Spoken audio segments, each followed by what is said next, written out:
আল্লাহ রসুল সাল্লাল্লাহু আলাইহি সাল্লাম বলছেন কবরের প্রথম শাস্তিটা কি?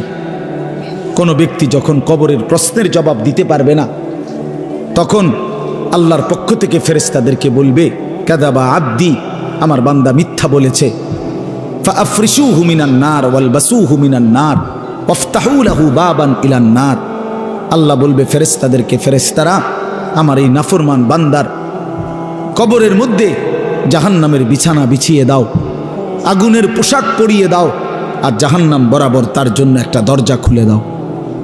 এরপরে নবীজি বলছেন ফেরেশতারা এই ব্যবস্থাপনা করে, আল্লাহর কসম বাফ, নবীজি বলছেন ফেরেশতারা যখন চলে যাবে এই আগুনের বিছানা বিছাইয়া, আগুনের পোশাক পরাইয়া, আর জাহান্নামের দরজা খুলে দিয়ে যখন কবরে রেখে এই নাফরমানকে রেখে যাবে, তখন আল্লাহ নবী সাল্লাল্লাহু আলাইহি সাল্লাম বলেন প্রথম মুহূর্তেই ফেরেশতা চলে যাওয়ার সাথে সাথে মাটি ডান দিক থেকে এই নাফরমানকে একটা চাপ দিবে, বাম দিকে ডান পাশের হাড্ডি পাঁজর ভাঙ্গা বাম দিকে চলে যাবে।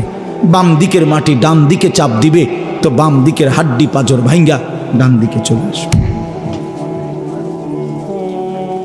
আল্লাহ আমাকে মাফ করে দেন।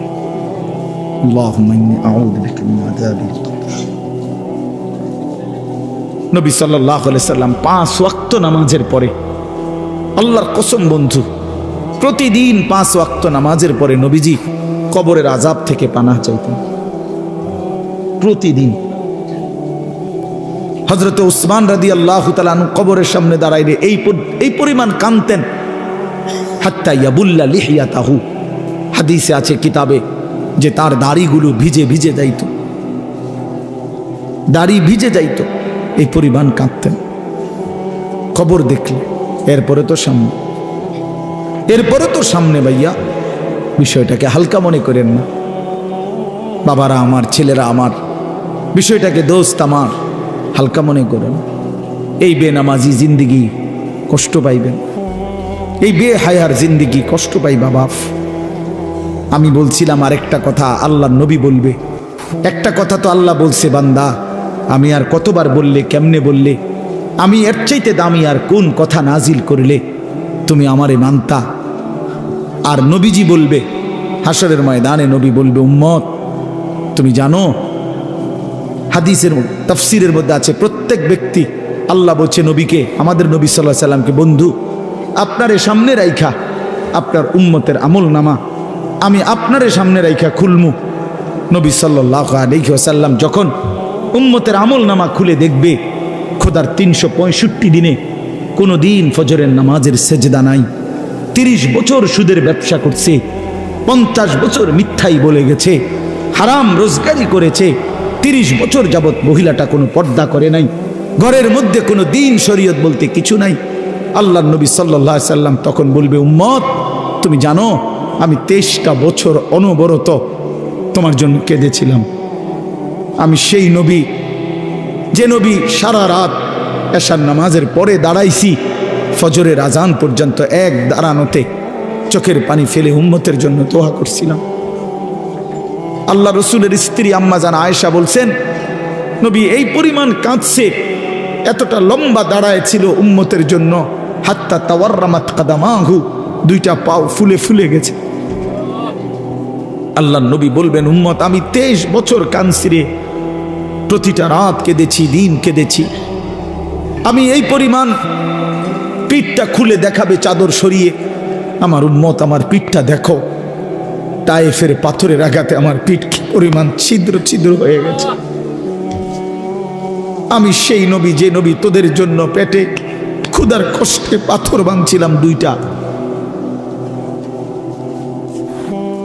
আমি উহুদের ময়দানে দান দান শহীদ করে রক্ত মাখা শরীর নিয়ে বেহুশ হয়ে লম্বা সময় পড়েছিলাম। আমার ঘরের চুলায় 3 মাস, হাদিসে আছে আম্মা জান আয়েশা বলছেন নবীজির ঘরে আমরা 9 জন বিবি, উনি বলছে আল্লাহর কসম 3 মাস, কোনো দিন টানা 3 মাসে কোনো দিন আমাদের ঘরের চুলায় 9 জন বিবির ঘরে কারো ঘরের চুলায় কোনো দিন আগুন জ্বলে না। 3 মাস খেজুর আর পানি দিয়ে আমরা জিন্দেগি কাটাইছি। আল্লাহ নবী বলবেন উম্মত তাহলে এত কাঁদলাম কার জন্য, এত রক্ত ঝরাইলাম কার জন্য? পেটে পাথর বাঁধলাম কার জন্য? বিনিময়ে এটা কি আমল নামা নিয়ে আসছো? ছেলেরা বলো ভাই, একটা ছেলে বলো রাসূলুল্লাহ সাল্লাল্লাহু আলাইহি ওয়াসাল্লামের সুপারিশটা একটা মামুলি ব্যাপার? রাসূলুল্লাহ সাল্লাল্লাহু আলাইহি ওয়াসাল্লাম বলবে, উম্মত এটা কি আনলা? আমি এই আমল নামা নিয়া আমার মতো এত বড় শ্রেষ্ঠ রাসূলের উম্মত তুমি, আমি মালিকের সামনে দাঁড়ামু কেমনে? এটা দেখামু কেমনে? আরে চেয়ারম্যান ভাই, আপনি কেমনে দেখাইবেন? আপনার অনুসারী যদি, আপনার অঞ্চলের একজন মানুষের যদি পুরাটা পৃষ্ঠার মধ্যে 110টা মামলা থাকে, আপনি তার জন্য কেমনে নেবেন? আপনি একজন উপরস্থ পদস্থ কর্মকর্তার কাছে আপনি কিভাবে সুপারিশ করবেন? বেটা তোর তো কিছুই নাই বেটা, শুধুই অপরাধ আর অপরাধ ছাড়া। তো এই বেচারা লজ্জিত হবে কি না বলেন না কেন? তো নবী সাল্লাল্লাহু আলাইহি সাল্লাম বলবেন, উম্মত তুই আমার মতো শ্রেষ্ঠতম রাসূলের মাথাটা তো ছোট করে ফেললি, তুই তো আমার উম্মত, তুই এটা কি আনলা? আমি কেমনে দেখাবো এটা আমার মালিকের সামনে যে রব্বুল আলামিন এটা আমার উম্মতের আমল নামা? ওফ, চলেন ভাই,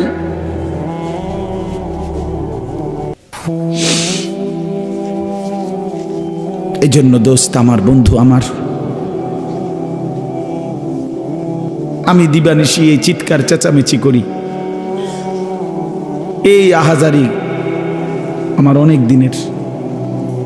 মুসলমানের সন্তান ফিরবে, নওজওয়ানরা ফিরবে, মুসলমানের যুব সমাজ নামাজ পড়বে, আল্লাহরে চিনবে, এটাই আমার স্বপ্ন, এ আমার দিলের তামান্না।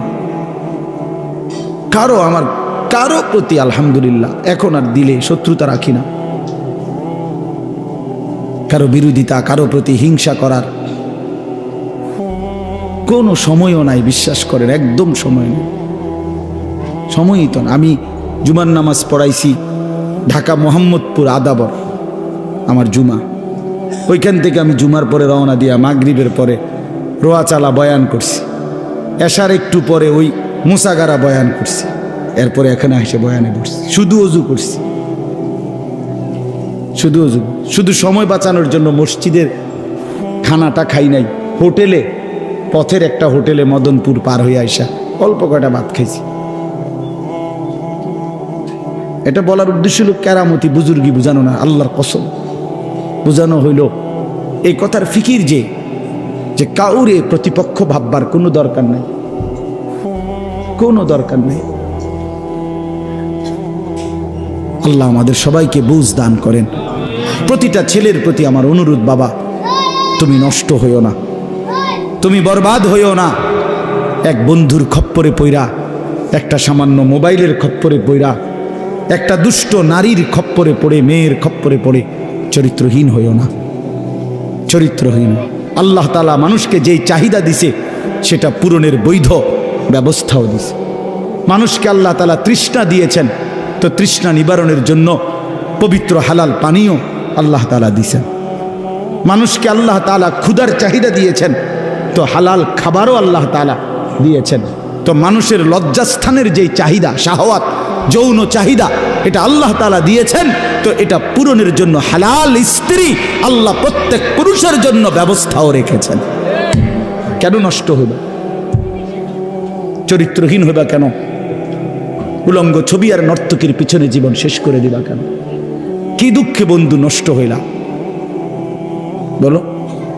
অনেক ছেলে তো এখানে বসছো মাশাআল্লাহ, কিন্তু অনেক ছেলের চেহারা দেখলেই বোঝা যায় ভাইয়া নামাজ পড়ো না, চেহারায় সেজদার চিহ্ন নাই। দোস্ত আমার, চিহ্ন নাই। আল্লাহ আমাদেরকে মাফ করে দেন।